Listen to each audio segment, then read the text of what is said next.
Lundi 10 juillet 2023, il est 13 h. Bonjour et bienvenue dans votre édition.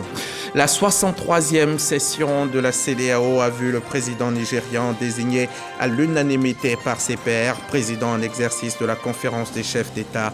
Bola Tinubu promet de poursuivre les réformes engagées pour rendre l'institution plus dynamique.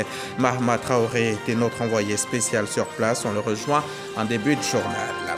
Ici en Côte d'Ivoire, les trafiquants de gaz butane ont du mal à abandonner cette activité dangereuse. Un site illicite de vente et de transvasement a été découvert dans la commune de Yopougon et vient d'être démantelé par la Direction générale des hydrocarbures, appuyée par les services de sécurité. Les autorités en appellent à la collaboration des populations. 6 personnes ont été tuées et une blessée dans une attaque au couteau ce lundi matin dans une école maternelle en Chine. L'assaillant présumé est âgé de 25 ans. On ne connaît pas ses motivations, mais selon les forces de l'ordre, il s'agit bien de blessures intentionnelles. On en parle en fin de journal. La 63e session de la conférence des chefs d'État de la CEDEAO s'est achevée en fin de journée hier dimanche. Tiemoko Meliakone, qui avait fait le déplacement de Bissau au nom du président Alassane Ouattara, a regagné Abidjan hier dans la soirée, accueilli à sa descente d'avion par quelques membres du gouvernement. Notre reporter Jérôme Kofi Abola était aussi à l'aéroport Félix Houphouët-Boigny de Port-Boué. À l'aéroport Félix Houphouët-Boigny de Port-Boué ce dimanche, l'avion qui le transporte fait halte sur le tarmac lorsque la pendule tend vers 21 h. À sa descente de l'appareil, le vice-président de la République, Tiemoko Meliakone, reçoit l'accueil des membres du gouvernement présents. Un retour au bercail en provenance de la Guinée-Bissau, où le vice-président de la République vient de prendre part au nom du président de la République, Alassane Ouattara, au cours de cette journée dominicale au 63e sommet ordinaire de la CEDEAO. Rencontre notamment portée sur l'évaluation des processus de transition en Guinée, au Mali et au Burkina Faso en vue d'un retour à l'ordre constitutionnel dans ces pays en 2024. Elle est l'occasion de choisir un nouveau président de la CEDEAO en la personne du président du Nigeria, Bola Ahmed Tinubu.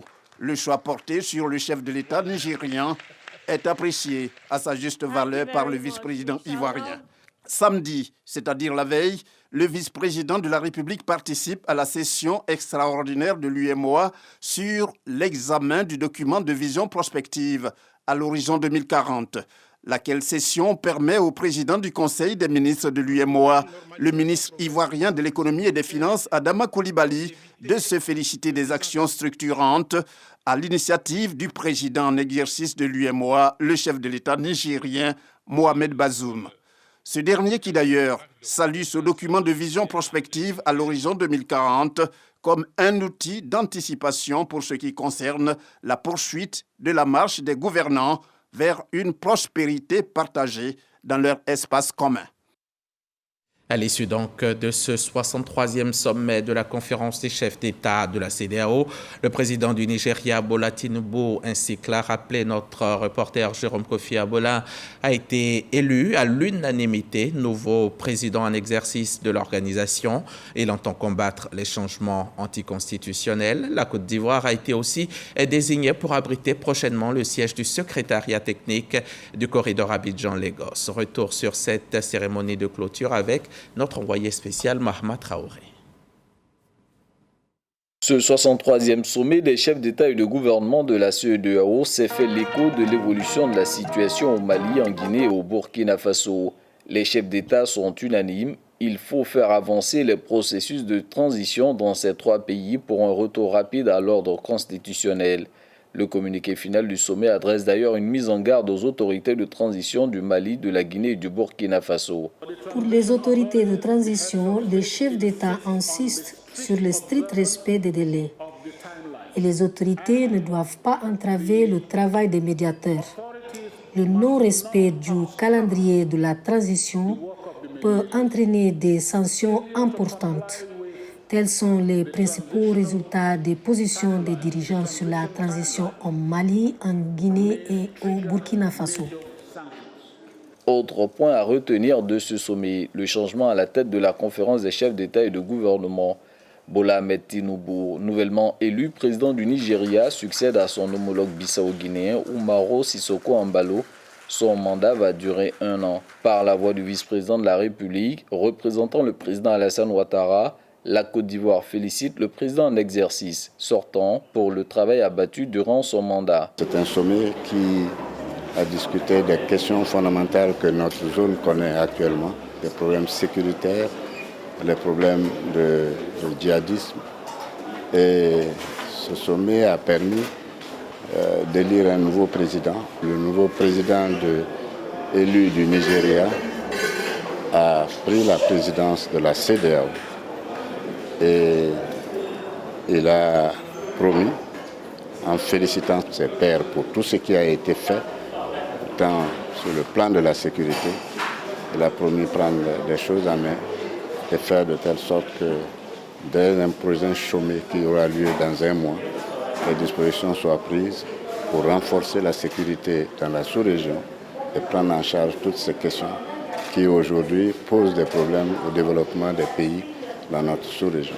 Bien sûr, d'autres dispositions ont été prises et qui vont permettre de continuer à faire de la CEDEAO un espace qui soit un espace de vie à la fois pour les populations, mais un espace aussi où le progrès va se faire sentir.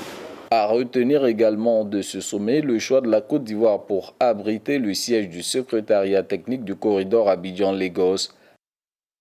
De retour ici en Côte d'Ivoire, je vous amène à l'INFEJ, l'Institut national de formation judiciaire, là où vient de se tenir la toute première conférence des chefs de cour et de juridiction. Cet outil administratif qui a été mis sur pied pour contribuer à la gestion des juridictions afin d'en arriver à une justice beaucoup plus crédible, une justice beaucoup plus juste. Sidonie Davila était sur place pour cette conférence. Après une dizaine d'années de léthargie, la conférence des chefs de cour et de juridiction reprend ses droits. La toute première rencontre des acteurs a clairement démontré son rôle crucial en tant qu'instrument administratif pour soutenir le travail du garde des Sceaux en vue d'assurer la bonne gestion de la justice. L'idée, c'est que tous ceux qui sont chargés d'animer cette juridiction se retrouvent, partagent leurs expériences et fassent en sorte de faire remonter au garde des Sceaux les difficultés qui se posent au niveau des juridictions, aussi bien du point de vue structurel que du point de vue de l'application du droit, afin que des solutions idoines soient prises pour que la justice soit toujours plus forte et plus crédible. Le ministre de la Justice, Sansan Kambilé, président de cette conférence, pour qui le bon fonctionnement de la justice passe indéniablement par celui des juridictions, invite l'ensemble des décideurs judiciaires à œuvrer pour le bon fonctionnement de la justice. La justice est le pilier fondamental de toute société qui se veut démocratique. À cet égard, elle doit garantir son bon fonctionnement. En tant qu'ancien, il vous appartient de partager vos connaissances et vos expériences avec les plus jeunes. Les chefs de cour et de juridiction sont appelés à demeurer des modèles. Votre intégrité, votre éthique, votre rigueur et votre professionnalisme doivent être exemplaires. Vos actions et vos décisions doivent ainsi refléter les valeurs de la justice et inspirer la confiance de votre équipe et du public. La conférence des chefs de cour et de juridiction réunit l'ensemble des premiers présidents des cours d'appel, les procureurs généraux, les présidents des tribunaux ainsi que les procureurs de la République près les tribunaux. Attention, vigilance avec cette pluie qui tombe depuis plusieurs heures. Il faut être prudent. Quittons les zones à risque. Et vous aussi, chers automobilistes, vous êtes concernés. La chaussée est glissante. Il faut lever un petit peu le pied. Il pleut donc sur Abidjan depuis ce matin. Une forte pluie, comme il nous est donné d'en connaître depuis plusieurs semaines. C'est la saison. Elle est bienvenue parce que l'eau de pluie permet à toute la végétation de prendre vie, d'évoluer, de se développer et d'en retour nous tenir nous-mêmes en vie en produisant l'oxygène qu'on respire, sans compter notre agriculture qui en tire aussi grand bénéfice. Mais aujourd'hui, la pluie, c'est aussi des dégâts, malheureusement, des inondations, des éboulements de terrain et même parfois des morts. Et Jacquesville n'est pas épargné. On va sur place maintenant avec Victorine Yaouyoboué. Axe Jacquesville-Abidjan, non loin du carrefour du village d'Abrebi. La chaussée est inondée par de l'eau venant du marais. Le contact de l'eau a causé de profondes entailles dans le bitume, exposant les usagers de la route au danger. Quand on passe, on est obligé après de faire des révisions. Ça nous met souvent en retard. Lorsqu'il pleut, même, on préfère même pas sortir. On fait barrage pour que les gens viennent sauver les gens. Puis la nuit même, il y a des accidents. Même les dimanches, même, vraiment, il y a des accidents. Les buses installées à cet endroit ne suffisent plus à évacuer l'excédent d'eau dû aux fortes pluies qui sont tombées sur tout le littoral durant une semaine. Et pourtant, cette route est la seule voie d'accès à Jacquesville. Vu l'urgence, des agents du ministère de l'Équipement et de l'Entretien routier se sont rendus sur les lieux en compagnie des autorités de la ville. Ça menace la route naturellement parce que l'eau est le plus grand ennemi de la route.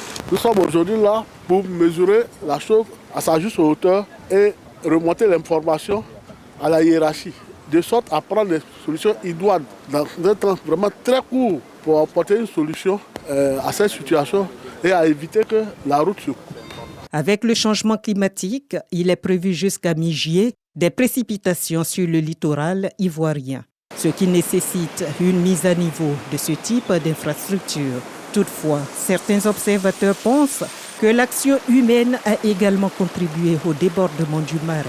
Il y a beaucoup de bas-fonds dans cette zone-là, assez de bas-fonds.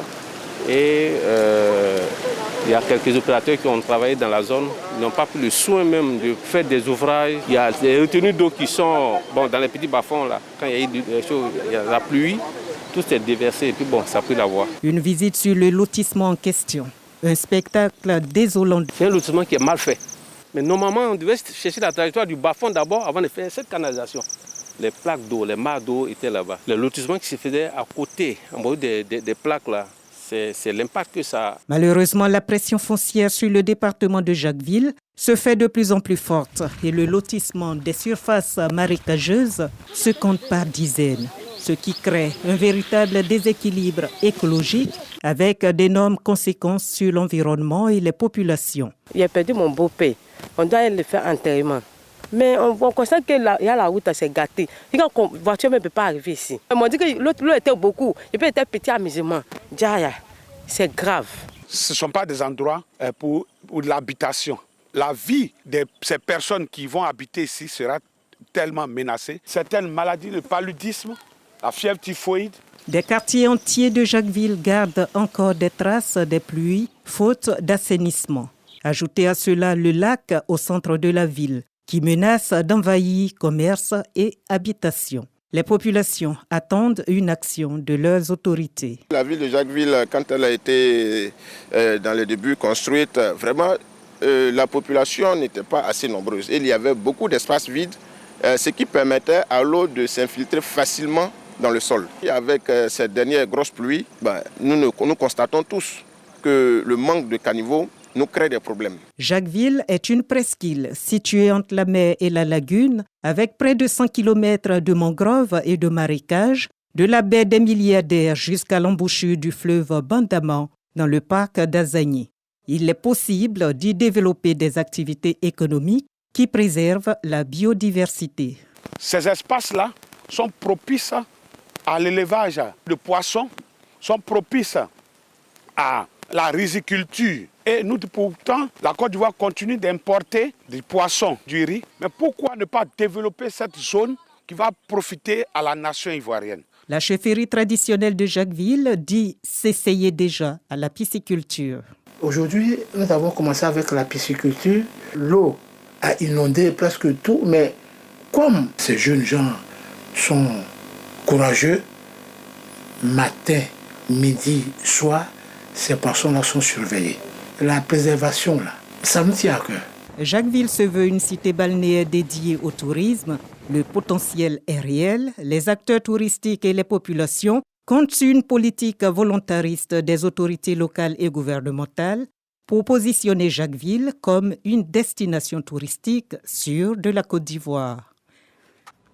Le département de Jacquesville impacté par les pluies diluviennes, un document signé Victorine Yaoyobwe. 15 nouveaux minicars montés par la Sotra sont mis en circulation à Abidjan. C'est la deuxième vague de véhicules Iveco montés par la chaîne d'assemblage de la Société de transport abidjanais. Un projet qui a pour objectif de créer des emplois, mais qui, selon le ministre des Transports, contribue aussi au renouvellement du parc automobile en Côte d'Ivoire. Les précisions de Frédéric Oulaye.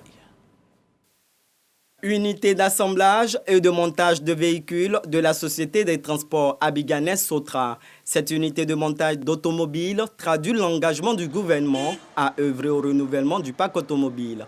Après la phase pilote de 40 véhicules, la Sotra remet à nouveau 15 minicars. Aujourd'hui, les Ivoiriens sont heureux d'emprunter ces nouveaux véhicules, baptisés Waka bien sûr, pour leur déplacement, car pour eux, ces véhicules ont fortement contribué au changement de comportement des chauffeurs et des convoyeurs qui utilisent ces véhicules.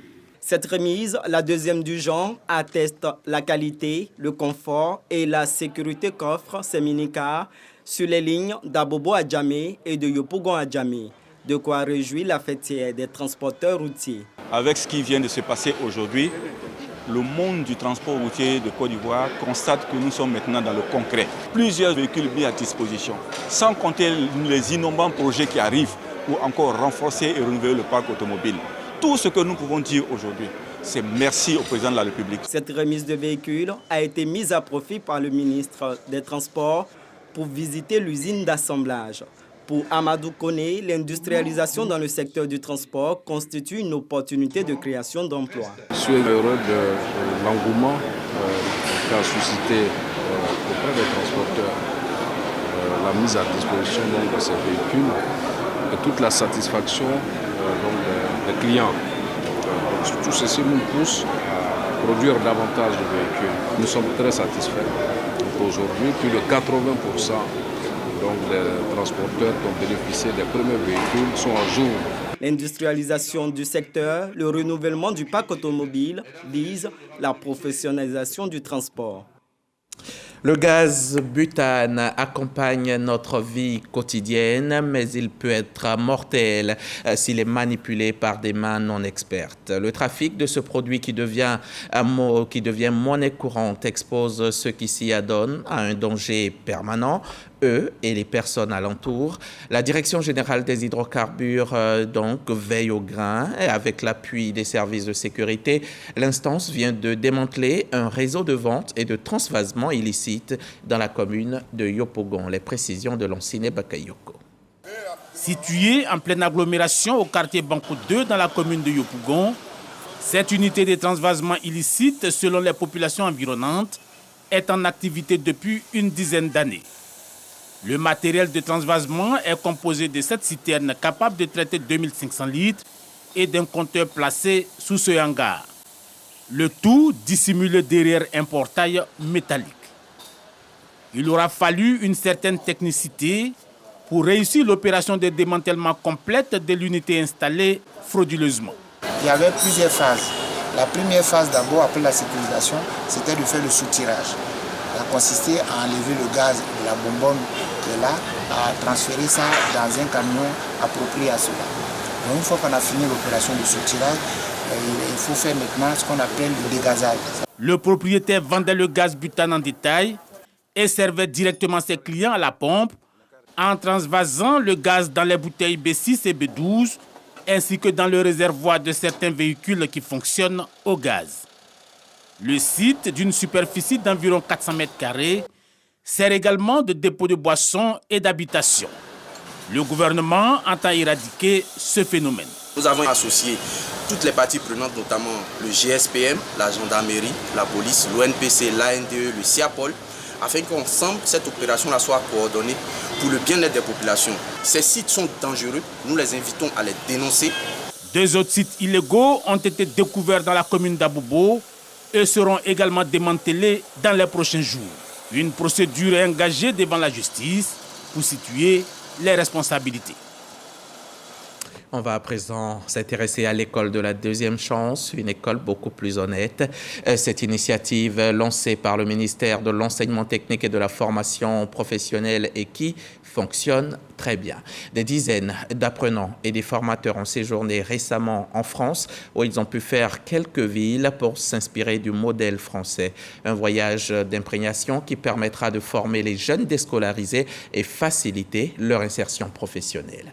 Issa Chonayeo a accompagné un groupe de jeunes en France. Aigleton, localité située dans le département de la Corrèze, sud-ouest de la France. Site des écoles de formation professionnelle. Le programme de l'école de la deuxième chance est une réalité. Une délégation composée des membres du secteur de l'enseignement technique et de la formation professionnelle, du Fonds de développement de la formation professionnelle, FDFP, et des journalistes sont allés sur les traces de ces jeunes Ivoiriens déjà retenus dans des entreprises en Côte d'Ivoire. Objectif, voir leur formation prévue sur 3 semaines. Les domaines concernés, la mécanique et la conduite d'engins. On avait des rêves à ça, on pensait un jour obtenir quelque chose, un travail. Et vraiment, c'est une bénédiction, une grâce pour moi, c'est un plaisir pour moi. Je suis vraiment contente d'avoir obtenu cette opportunité. Au début qu'on est arrivé, on a commencé dans le premier atelier électrique. On a appris beaucoup de choses. La deuxième semaine, on a visité l'atelier métallerie, on a fait les soudures. En tout cas, mon arrivée ici, ça m'a motivé vraiment. Aujourd'hui, on a le sentiment d'avoir appris quelque chose parce que vraiment les formateurs ici, ils ont tout. Ils ont tout, la technologie est là et toutes les pièces qu'on nous montre, tout ce qu'on nous montre est déjà là sur place. En quelques jours d'apprentissage, ils sont nombreux à donner satisfaction, de quoi réjouir les encadreurs. Il y a des gens qui n'avaient pas à manger aujourd'hui, ils ont un métier. Ils ont fait déjà des stages d'immersion sur Abidjan.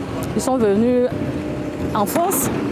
Après ce stage, ils iront en entreprise pour aller travailler.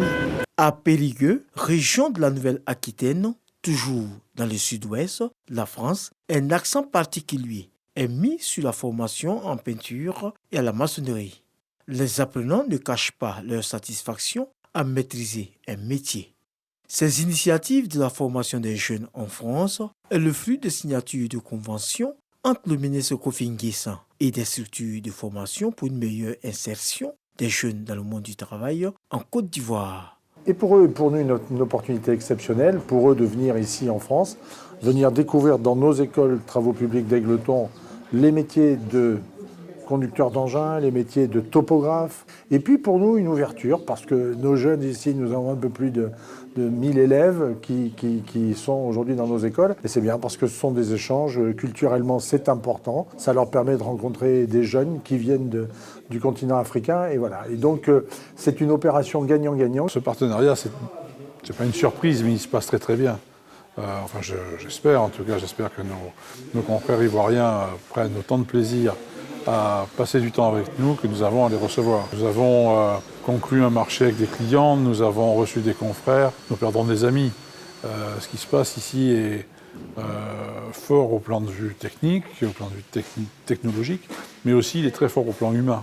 Initié par le président de la République Alassane Ouattara, ce programme exécuté par le ministère de l'Enseignement technique, la formation professionnelle et de l'apprentissage sous la supervision du Premier ministre Patrick Achi vise à donner une autre chance aux jeunes déscolarisés ou ayant abandonné l'école de s'insérer dans le tissu social.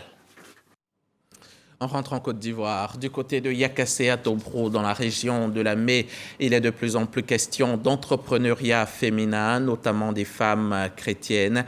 Cette semaine, la Fédération des femmes de la localité a lancé un projet de développement de diverses activités économiques en vue de leur épanouissement. Depuis Yakassé à Tobro, les précisions de Victorine Yao-Yoboué. En retard, Brigitte presse le pas pour rejoindre ses amis dans leur champ de vivrier. Démarrée depuis 3 ans, la production de manioc, de maïs, d'arachide, pour ne citer que ces cultures, n'a pas été sans difficulté. Cette année encore, les pluies abondantes menacent une partie de ce champ Il n'empêche, les femmes de la coopérative Coprouya se satisfont du fruit de leur labeur. C'est un bon travail, toutes les femmes peuvent faire. Si tu as vu bon coin là, il y a l'argent dedans. C'est qu'on fait un peu là.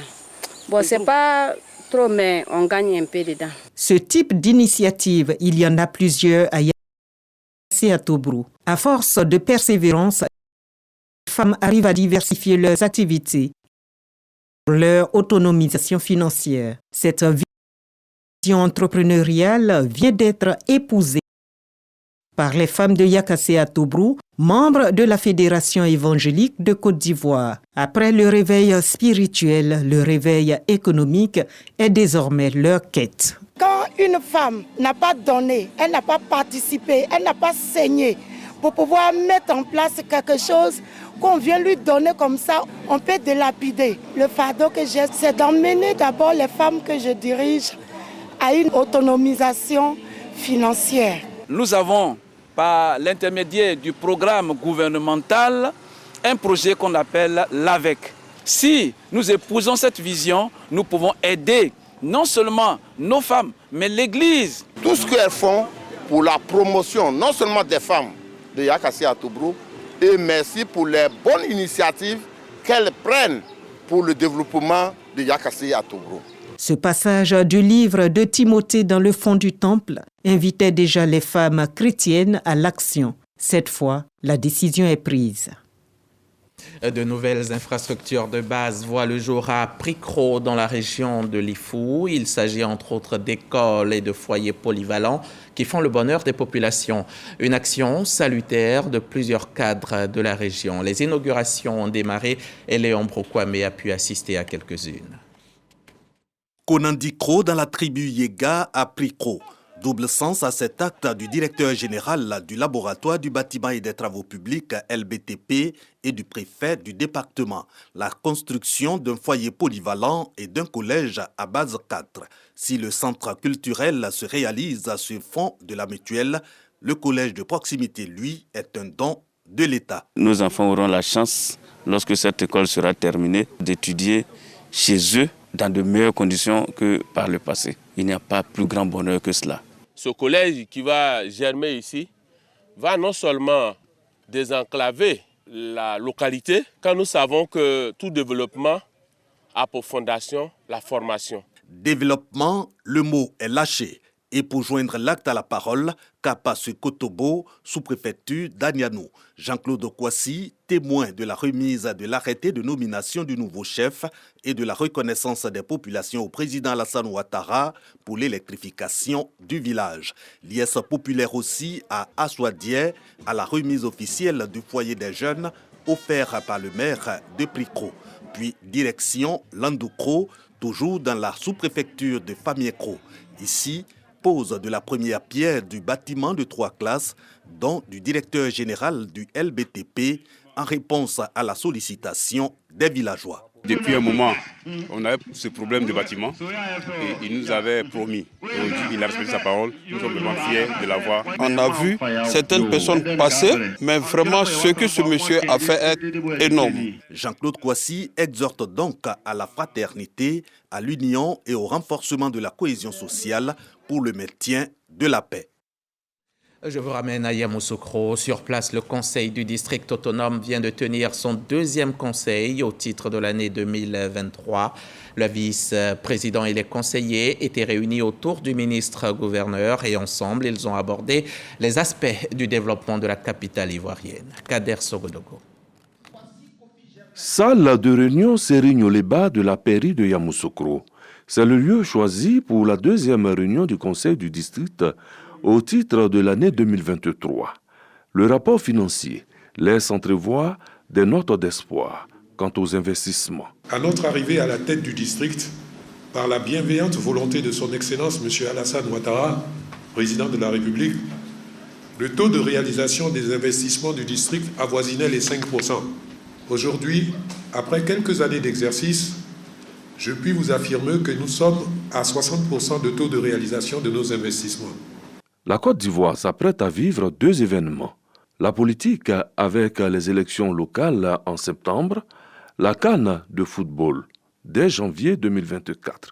Le Conseil a abordé les deux sujets.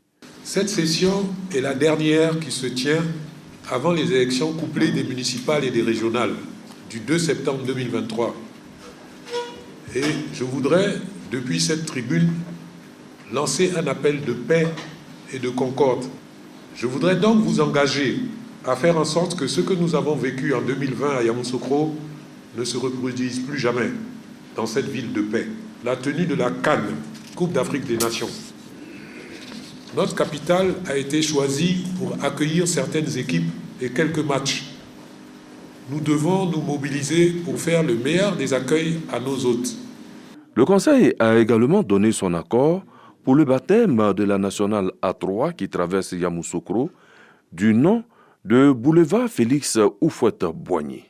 La salle de réunion du district 6 à la Fondation s'appellera désormais salle Jean-Kona Bani.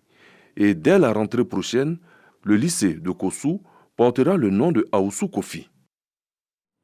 En bref et en images, à l'occasion de la journée internationale de la destruction des armes légères célébrée hier 9 juillet, des victimes de la violence par les armes procèdent à la destruction d'armes aux 4 coins de la planète. Ces actions locales interviennent après la publication par les organisateurs de la campagne pour le contrôle des armes de statistiques révélant l'existence d'une arme pour 10 habitants dans le monde. En moyenne, 800 000 sont détruites chaque année, mais les armes non réglementées restent un problème majeur. Pour chaque arme détruite, 10 sont produites. Selon le président de la COMNAT ALPC, la Côte d'Ivoire enregistre des avancées notables conformément aux instruments juridiques internationaux. L'ensemble des actions de lutte enregistre à ce jour la collecte et la destruction de 24 000 armes. Et comme preuve de la dangerosité de ces armes, 6 personnes ont été tuées et 1 blessée dans une attaque au couteau ce lundi matin dans une école maternelle en Chine. L'assaillant, présumé âgé de 25 ans, répond au nom de Wu. On ne connaît pas les motivations du meurtrier présumé, mais selon les forces de l'ordre, il s'agit bien de blessures intentionnelles. Au total, une centaine d'enfants et d'adultes ont été tués et des centaines d'autres ont été blessés au cours de la dernière décennie dans des attaques apparemment non coordonnées de loups solitaires dont les motifs ne sont pas clairs. Ce qui est clair, c'est que nous demeurons leaders à RTI. Bonne suite de programmes sur la chaîne Kérassi.